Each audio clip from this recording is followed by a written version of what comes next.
Did you know that the Bible celebrates gender nonconformity? No, it doesn't. And this is how people get misled. Bold claims with zero biblical foundation. The Bible does not celebrate modern identity categories. It reveals who God is, and then it calls us to align with him, not the other way around. The Hebrew phrase describing Joseph's garment, kenat pasim, literally means a dress worn by women. Another lie. Now, the Hebrew term used in Genesis is ketonet pasim, but it doesn't mean dress worn by a woman. It refers to like a long ornamented robe, and it's typically for favor and status.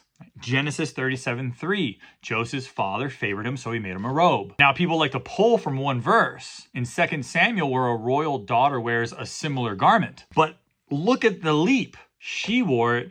It must be a woman's dress, so Joseph wearing it must mean something completely different. That's not what the word means, and that's not how context works. This is what happens when you take one verse, ignore the context, and force a modern idea into ancient text. Joseph's father embraces him for who he was.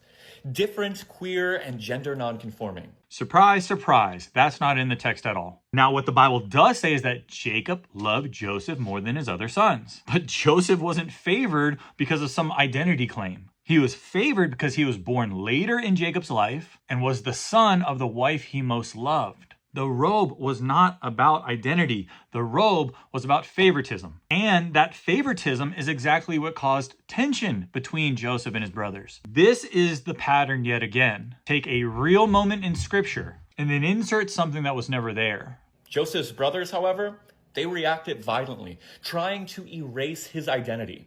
Sound familiar? No, they did not try to erase his identity. They were jealous. Joseph was clearly favored. He was given status. He was set apart from them. Because of that, they hated him. This is not about identity politics. This is about jealousy, family conflict, and ultimately God's plan unfolding through suffering. None of this person's claims come from text. They come from projecting modern ideas into text. And that's dangerous because it doesn't just confuse people. It rewrites what God actually said. Scripture already warned us about people like this. They will turn away from listening to the truth and they will wander off into myths. This is not interpretation. This person is distorting Scripture. You don't reshape Scripture to fit your life. You let Scripture reshape you. And this is exactly why knowing the word matters. Because if you don't, you will never recognize when it's being twisted like this. This is the red letters. Christ is King.